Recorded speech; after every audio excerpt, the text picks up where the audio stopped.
O que se bebe em dia de festa pode-se beber no dia-a-dia? E que ligações gastronómicas se podem fazer com o que temos no copo? Aprenda e prove com a Escola do Gosto, a Academia de Literacia Alimentar do Público. Aulas únicas com especialistas. Entre como amador e saia um pouco mais conhecedor.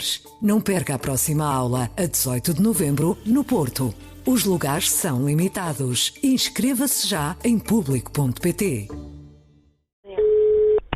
Estou? Sim. Sim, el pésase. Quem é que é este homem que atendeu o telefone, Liliana? Bom, essa é uma pergunta que tem sido feita nos últimos dias. Afinal, quem é António Peças, o médico cirurgião que está nas bocas do mundo? Tive uma primeira conversa com ele há uns dias em que ele se descrevia como apaixonado pela emergência médica, estive em Timor, na missão em 2017, esteve no Haiti em 2010, foi condecorado pelo MAI, foi nomeado pelo INEM para o acompanhamento especial ao Papa Bento XVI, ao antigo presidente dos Estados Unidos, Barack Obama, foi médico do helicóptero de Évora, de Beja, de Lisboa, é especialista em cirurgia geral, e agora vou precisar de respirar porque isto é um longo currículo. Ele é atualmente médico cirurgião no Hospital do Espírito Santo em Évora e faz serviço de helicóptero de emergência médica. Se o doente está em ventilação espontânea, não é? Sim, Qual é a justificação para um teletransporte? por causa da rapidez. Porque eu tenho que fazer aquilo rapidamente. Pelo menos é isso que Não. Se é esse o argumento, diga já que recusa o transporte. Quando é que falaste com ele pela primeira vez? A primeira vez que eu falei com o Dr. António Peças foi na segunda-feira, à tarde, porque tinha recebido a indicação que ele tinha sido demitido do INEM. E a primeira vez que falei com ele, ele dizia-me que tinha sido despedido porque estava a ser saneado por ter proferido umas declarações que a direção do INEM podia não ter gostado muito. Isto vem de uma guerra que há no INEM, em que há várias fações que se degladiam, e portanto ele achava que estava a ser perseguido por ter defendido algo contra a direção. E eu, na altura, logo perguntei-lhe, porque achei um bocado estranho ser assim uma demissão ad hoc, perguntei-lhe se ele tinha algum inquérito a correr, algum processo disciplinar. Temos de ver aqui que ele não é quadro do INEM, ele é um prestador de serviços, portanto, mesmo inquérito disciplinar não podia decorrer. E ele respondeu-me taxativamente que não. Só que eu, entretanto, tinha feito perguntas ao INEM a perguntar porque é que despediram o Dr. António Peças? Porque ele realmente é um médico experiente, como vimos por o seu longo currículo, e fazia serviço no helicóptero há muitos anos, portanto, eu sabia, porque o ano passado tinha havido problemas de escalas nos helicópteros de Évora, que ele era o principal médico que assegurava as escalas, portanto, para mim aquilo era uma grande estranheza ele de repente ser despedido. Tinha perguntado ao INEM que me responde que tinha havido um inquérito, que tinha concluído pela cessação da prestação de serviço do médico António Peças. Nisto eu volto a falar com ele a dizer: doutor, afinal há um inquérito. E ele mostrou-se primeiro muito surpreendido e depois afinal já se lembrava que o inquérito era sobre uma denúncia que tinha havido pelo facto de ele ter estado alegadamente numa tourada enquanto devia estar na base do helicóptero de emergência médica. Este caso aconteceu em 2017. São tudo casos que aconteceram em 2017. Então, o INEM abre um inquérito ao Dr. António Peças porque recebe, durante o ano de 2017, 2 denúncias. Uma denúncia anónima de um conjunto de médicos, mas que assinam de modo anónimo, em que diziam que o Dr. António Peças tinha estado numa tourada enquanto supostamente devia estar de serviço no helicóptero do INEM. E diziam também que ele tinha uma sobreposição de escalas, ou seja, estava ao mesmo tempo no INEM e no hospital. E como uma pessoa não tem o dom da ubiquidade, ou estava num lado ou estava no outro. Esta era a primeira denúncia. Depois, uma médica do Centro de Orientação de Doentes Urgentes, que é o centro do INEM, que recebe as nossas chamadas quando nós ligamos para o 112. São eles que decidem, vai helicóptero, vai ambulância, temos um helicóptero disponível. Há uma médica, que é uma médica reguladora do CODU, que tinha tido 2 episódios com o Dr. António Peças e que pede à sua superior, por favor, analisem estas situações, porque nem eu própria já sei se estou a agir bem. E aqui são as tais situações do senhor que sofreu um AVC em Évora e de uma mulher de 37 anos que tinha uma disseção da aorta. Primeiro um aneurisma que redundou depois numa disseção na aorta. Sim. Estou, sim, diz-me. Sim, estou a ouvir, diz-me. Pronto. Ora bem, vamos ver se aquilo que eu entendi é correto. Esta colega de Faro não tem muita paciência para aturar, não é? Então ela, se quiser mandar tiros, para mandar tiros lá para o hospital dela, não mande tiros para cima aqui. Temos uma doente com 48 horas de permanência no serviço de urgência do Hospital de Faro. Sim, eu já percebi tudo isso, António. Sim. Estável do ponto de vista hemodinâmico, Sim. Glasgow de 15 e que, na melhor das hipóteses, vai ser operada amanhã de manhã.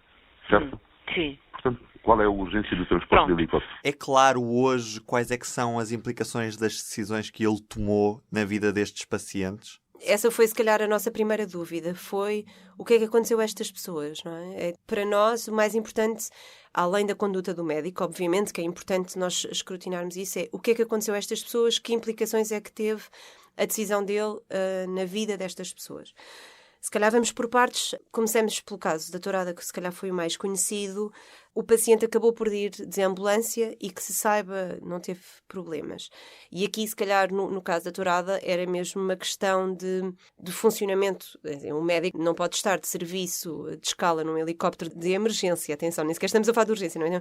Num helicóptero de emergência e estar a prestar serviço. Uma tourada. Nesse caso, que se saiba, não teve consequências. Porquê? Porque o médico regulador do CODU decidiu que o doente iria de ambulância. Porque, quando liga ao Dr. António Peças, ele diz-lhe que está doente, que está com uma gastroenterite, não recusa preto no branco o serviço, mas dá a entender, por favor, faça-me lá o favorzinho. E ele diz-me uma expressão qualquer assim, agora não tenho bem presente, se me fizesse o favor de ser por terra eu preferia, porque não me estou a sentir bem. Ora, este é o caso, e isto é importante dizer às pessoas, no qual o inquérito do INEM se debruça. O inquérito do INEM, apesar de ter denúncias de 3 casos diferentes e uma sobreposição de escalas, só se debruça a sério e a fundo no caso da tourada e na sobreposição de escalas. E porquê? Porque em relação aos outros 2 casos, que são graves, em que um senhor ficou com mazelas porque já não foi intervencionado depois de um AVC e uma paciente faleceu, são decisões com base em critérios médicos e o investigador do INEM decidiu que não tinha, se quiseres a palavra, competência para investigar decisões médicas e precisava da segurança de um relatório de peritos independentes, de especialistas em emergência médica, mas também nas especialidades que estavam ali em causa, né, de cirurgia cardíaca no caso, para poder dizer ele agiu bem, ele agiu mal. Nós até agora, e isso é uma boa pergunta, não podemos dizer se a recusa dele no caso do senhor do AVC se teve uma consequência direta. E isto é uma questão que os inquéritos vêm a seguir vão, esperemos nós, responder. E é normal os médicos que estão responsáveis pelos helicópteros recusarem serviços? Essa foi outra das nossas perguntas, aliás. Nós perguntámos logo, mas além das queixas sobre este médico, vocês têm outras queixas? Há recusas? É normal haver recusas de serviços? É normal haver resistências para as pessoas perceberem? Nós debruçámos sobre este caso porque nos pareceu muito grave.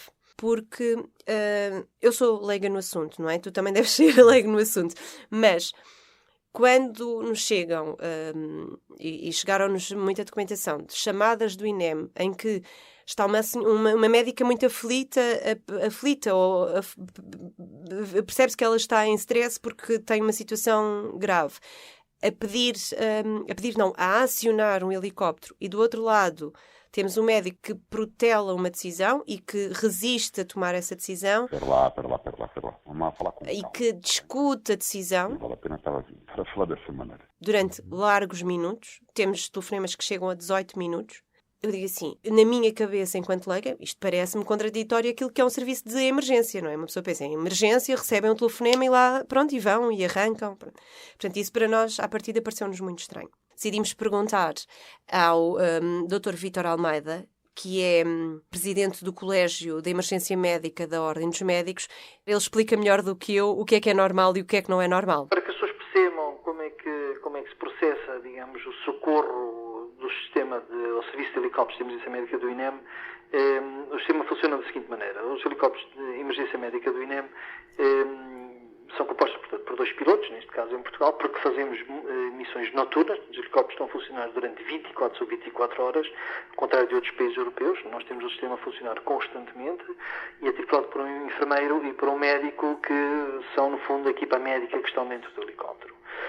Esses helicópteros do INEM estão sob a alçada do CODU, isto é, do Centro de Orientação de Doentes Urgentes, do INEM, que ativa os helicópteros para missões. Essa ativação pode ser para três tipos de missões: primárias, secundárias e terciárias. Aquilo essencial para nós são as primárias, que é voar para o local do incidente ou acidente, ou para muito perto do doente, seja uma aldeia, seja na serra, ou seja um ponto de encontro com os bombeiros, e no fundo fazer a primeira abordagem ao doente crítico para o qual nos é pedido o socorro. Portanto, não é só o transportar, mas sim, sobretudo, o levar uma equipa médica altamente diferenciada para junto do doente, de uma forma rápida e célere, essencialmente em sítios de difícil acesso, ou em situações onde, por exemplo, o tráfego pode impedir a chegada da ambulância, ou se houver multivítimas, ou se há necessidade de transportar o doente para um sítio mais longínquo, como é, por exemplo, levar um doente para uma unidade de queimados. Portanto, isso são as missões primárias. As secundárias são transferências interhospitalares, e essencialmente destas que nós estamos discutindo nestes casos, em que um hospital pede um transporte, porque se trata de um doente crítico, com uma indicação específica clínica, para poder levá-lo para outra unidade hospitalar e, no fundo, transferir um doente para um sítio onde estará mais bem acompanhado e onde haverá possibilidade de o tratar de forma definitiva. E de quem é a decisão de transporte por helicóptero? Portanto, o CODU recebe os pedidos. Portanto, vamos agora falar, por exemplo, dos transportes secundários, que é que gostamos de discutir agora, e que faz parte importante, é uma parte importante do nosso serviço, dentro do Serviço de Helicópteros de Emergência Médica do INEM. Os hospitais solicitam via CODU o transporte, o médico regulador do CODU comunica esse pedido à equipa médica do helicóptero, portanto, ao médico responsável, e indica-lhe a localidade, portanto, que situação clínica é que tem e para onde é que tem que levar o doente, e o sítio de origem e para onde é que tem que levar o doente. Pronto, basicamente é isso. Se surgir, habitualmente o CODU dá os dados de forma relativamente clara, e nem há motivos para estar a discutir ou estar a refletir, é simplesmente, olha, temos um doente, vou dar um exemplo, temos um doente com uma suspeita de infarto, ou um infarto confirmado, por exemplo, digamos, na Covilhã, e queremos levá-lo rapidamente para a unidade coronária que possa tratar de forma definitiva. Portanto, o estado de destino poderá ser Viseu, ou Coimbra, ou seja o que for, e, portanto, a única coisa que nós habitualmente perguntamos é se o doente está estável, qual é a situação ventilatória dele, o que é que nos espera, e o que é que nós já podemos adiantar antes de sairmos do local, ou, digamos, durante o voo. E, portanto, o papel do médico no helicóptero é e deve ser também aconselhar e ajudar o CODU a tomar a decisão mais correta. A decisão de sair é sempre do CODU, mas até podemos falar com o médico e dizer, olha, o doente já está entubado e ventilado, olha, não está. Olha, se calhar é preferível já falar com os colegas do hospital que vão intubando, portanto, isto é ligar, no fundo, ao ventilador e levá-lo de forma tranquila, anestesiada, por exemplo, para estar quieto no helicóptero de uma forma mais estabilizada, para não nos dar complicações durante o voo. No fundo, o médico do helicóptero pode, assim, já antever complicações e, ainda antes de sair, colaborar naquilo que será o desfecho final do doente e a transportá-lo com mais segurança. Mas é normal haver resistências, ou seja, haver, como temos ouvido, e obviamente não falando diretamente do caso, mas ele está sempre, obviamente, presente, que é normal haver resistências, é um procedimento normal, ou questionamento, se calhar não falo em resistências, mas é haver questionamento das decisões de um médico? Existe uma hierarquia que está muito bem definida e é clara. E a hierarquia é o CODU, o médico regulador do CODU é o responsável e que ativa o meio. Há dois fatores que podem influenciar. Primeiro, o médico tem que cumprir, como é óbvio, isto é, o médico tem que dizer, sim senhora, faz a missão, como é óbvio, nem tem que estar a discutir. A única coisa que pode e deve fazer é eventualmente dizer, olha, sugestões para melhorar. Olha, e se fôssemos da ambulância é preferível, vejam lá os tempos. E, de facto, às vezes acontece, de facto, da própria reflexão com o CODU, dizer, olha, se calhar é a melhor opção. Ou então, até havendo o piloto dizer, olha, não temos condições de voo, vamos encontrar um plano alternativo, por exemplo. Isso acaba por ser em colaboração, mas a hierarquia está definida. Quem manda sair o helicóptero é o CODU e compete a equipa médica a obedecer claramente essa ordem.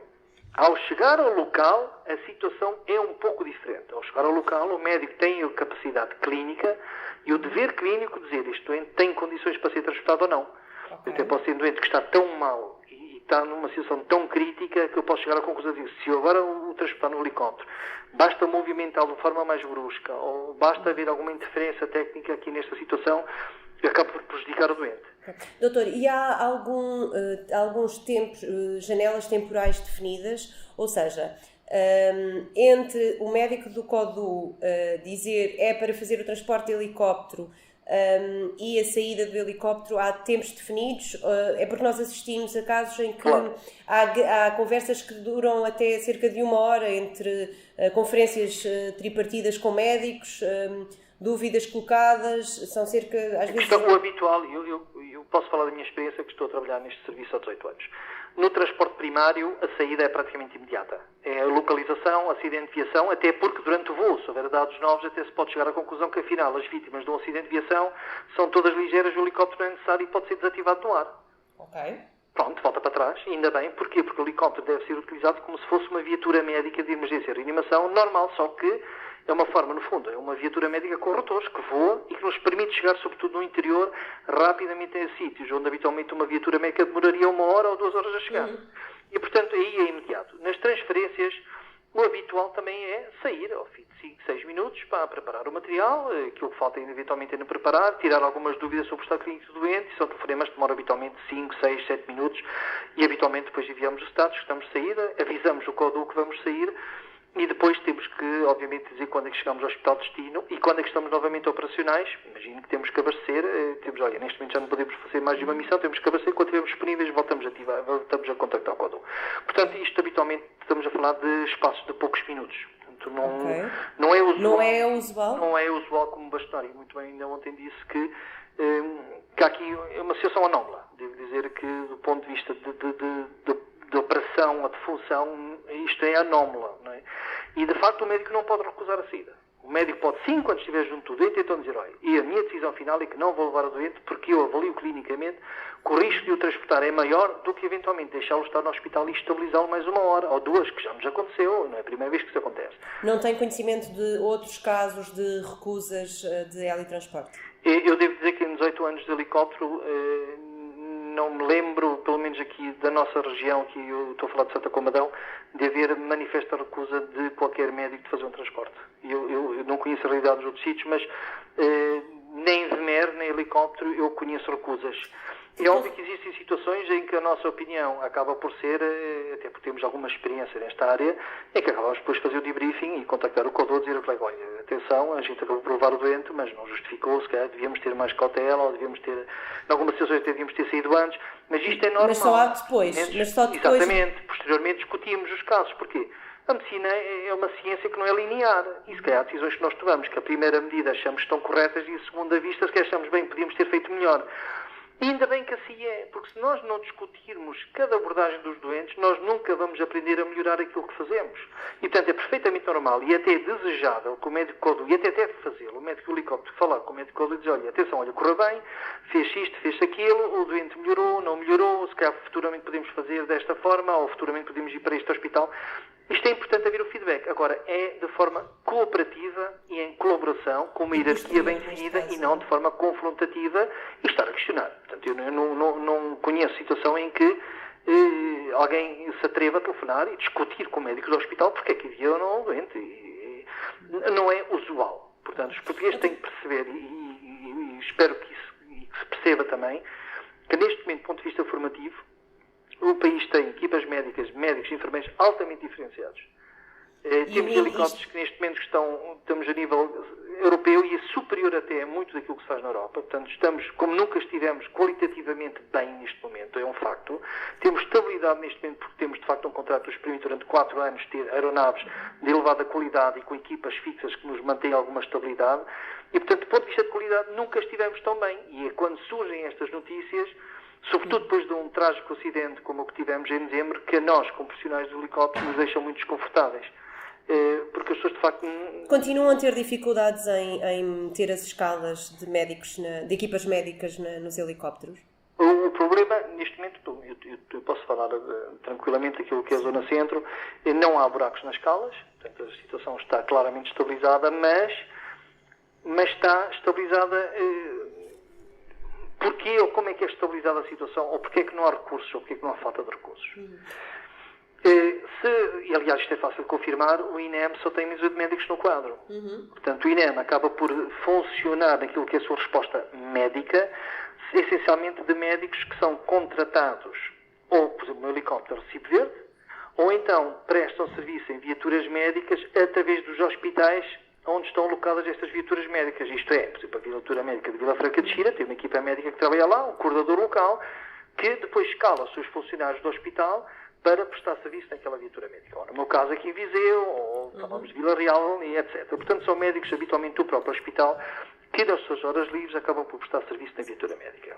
E é normal haver escalas como... No helicóptero é recibo verde, são tudo médicos de recibo verde. Sim. Como não há médicos do quadro do INEM, o INEM, de facto, tem que criar alguma forma e alguma engenharia de resolver as escalas. Como é que o faz?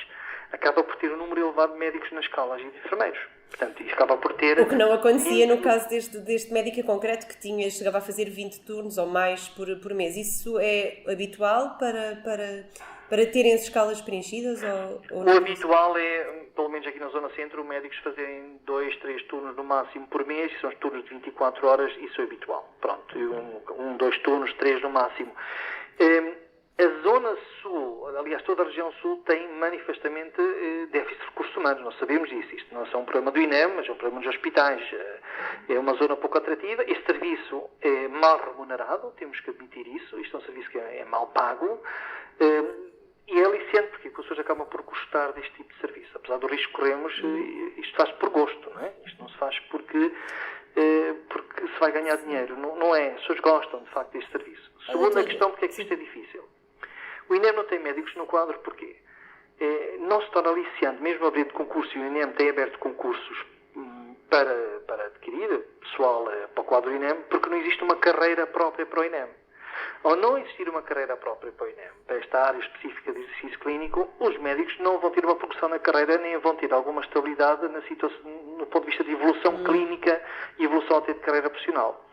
Como não existe uma especialidade em Portugal, ao contrário dos outros países europeus, basicamente só faltam 4 países na Europa para ter uma especialidade em medicina de urgência / emergência, também por aí não conseguimos aliciar as pessoas, porque se existisse uma especialidade específica nesta área, como existe noutros países europeus, os médicos fariam carreira dentro do INEM, porquê? Porque estariam agregados a uma especialidade própria e específica.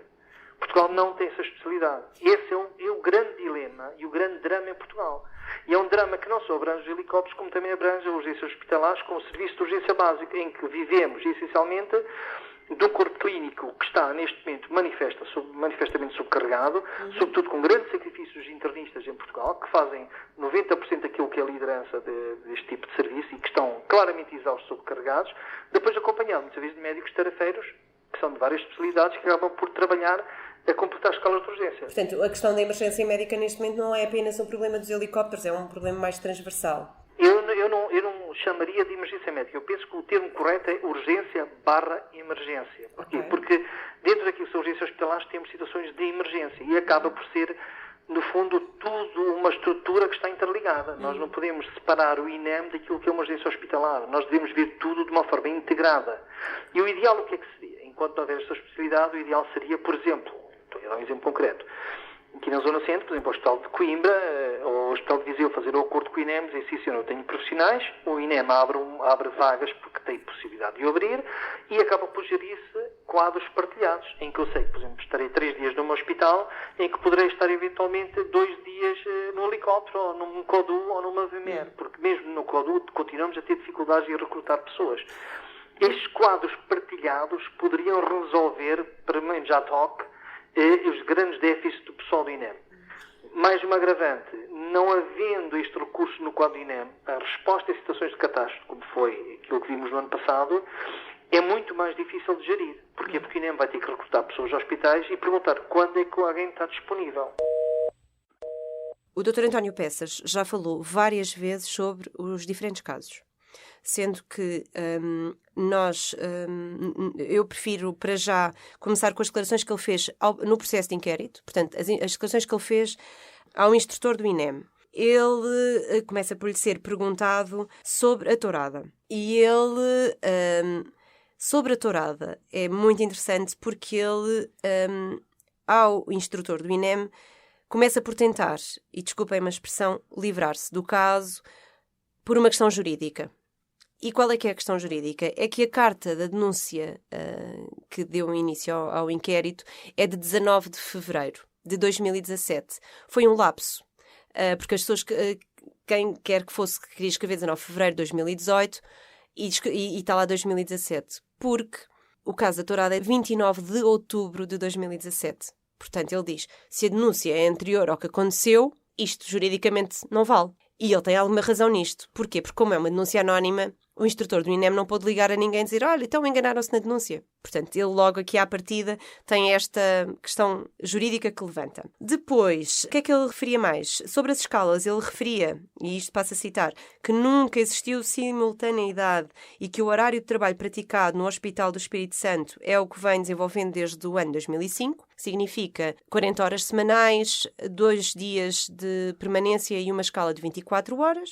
Isto sobre as escalas. Quando lhe é perguntado pelo caso de 13 de abril, que é o caso da senhora de Faro, que acaba por falecer, questionado por resistir ao transporte, ele responde que não se recorda da situação em concreto, referindo que na eventualidade de ter recusado o helitransporte, essa decisão se ter baseado garantidamente em critérios clínicos e em critérios de contraindicação absoluta ou relativa emanados pelo próprio INEM. Esta explicação, só aqui para fazermos em atalho de foice, contraindicação absoluta ou relativa, que ele diz, ou foi critérios médicos ou foi esta tal contraindicação absoluta, não se verificava. Nós fomos ler e tivemos a consultar os registros do INEM e diz lá especificamente sem contraindicação absoluta. Portanto, se ele recusou, terá sido uma decisão médica. E por decisão médica, como nós ouvimos há pouco o Dr. Vítor Almeida, a decisão médica pertence ao CODU, não pertence ao médico do helicóptero. Portanto, ele tinha uma hierarquia que deveria respeitar e não respeitou. Claro que, no caso da senhora de Faro, é muito complicado, porque ele demora 1 hora a arrancar, depois mais o tempo de voo até ao hospital, mais... porque ele tem o Évora e tem de ir para Faro, chega a Faro e tem de fazer uma avaliação da doente, e quando chega à doente, ela já tinha um agravamento do seu estado, e aí sim há uma decisão médica dele em que diz ao CODU não tem condições de transporte. Mas mesmo assim, nesse caso, ele pede ao hospital de destino, que era o Hospital de Santa Cruz, para pôr um selo, se assim quiseres, nessa sua decisão. Porque ele diz mesmo para nos precavermos de situações desagradáveis no futuro. Portanto, todo este caso da senhora de Faro é interessante. Nós não sabemos, e nós já falámos com alguns médicos nos últimos dias, que nos dizem que em relação à decisão de Faro, pode haver aqui uma questão de a senhora já estar mesmo muito mal e infelizmente já não ser possível tratá-la de modo rápido. Há quem nos diga, bom, não sabemos, porque o estado da senhora agrava-se 1 hora e tal depois do primeiro telefonema, portanto, era imprevisível, não é? E há quem nos diga, aqui houve uma perda de chance, que é a senhora não teve hipótese, porque estava no hospital sem a valência para a tratar e não foi transportada. É uma situação delicada que nós esperamos que haja um perito médico que venha fazer essa avaliação. Sobre o caso de 16 de maio, que é o caso do Sr. de Évora, não lhe chegou a ser perguntado. Só lhe foi perguntado pelo caso da Tourada, pelas escalas e pelo caso da Sra. de Faro. Este caso termina com o afastamento do médico do INEM ou pode vir a acontecer mais repercussões na carreira do António Peças? Ele está a ser investigado a vários níveis. O inquérito do INEM foi arquivado.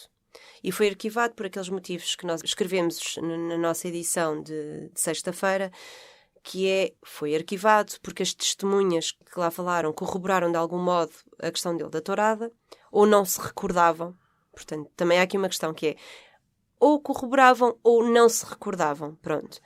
E a questão das escalas, essa é aferida, portanto ele teve mesmo uma sobreposição de escala de pelo menos em 46 horas houve uma sobreposição de escalas.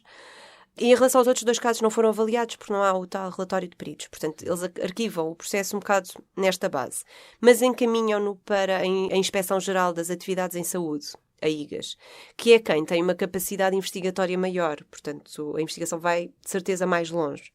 E isso é importante perceber-se porque daí podem-lhe advir várias... ele pode ter dali várias consequências, até... pessoais, no sentido da própria carreira no Hospital do Espírito Santo, em Évora. Já teve a consequência da cessação de serviço com o INEM, mas depois há também uma investigação da própria Ordem dos Médicos. E aqui, próprio bastonário da Ordem dos Médicos já disse que as situações são aparentemente graves. Vamos ter de as investigar pelo Conselho Diretivo e vamos perceber quais são as consequências. E aí a consequência pode ser a perda da cédula profissional. Vamos ver o que é que acontece, não sabemos, até porque também o Ministério Público está a avaliar porque estamos a falar de casos que tiveram consequências, portanto o Ministério Público está a avaliar estas situações. Liliana Valente, muito obrigado. O público fica no ouvido. O que faz um bom azeite? Sabe como escolher? Venha descobrir e explorar este produto tão importante da nossa gastronomia na Escola do Gosto. Dia 25 de novembro no Porto, venha provar e aprender com Ana Carrilho, Edgardo Pacheco e o chefe André Cabrita. Os lugares são limitados. Inscreva-se já em público.pt.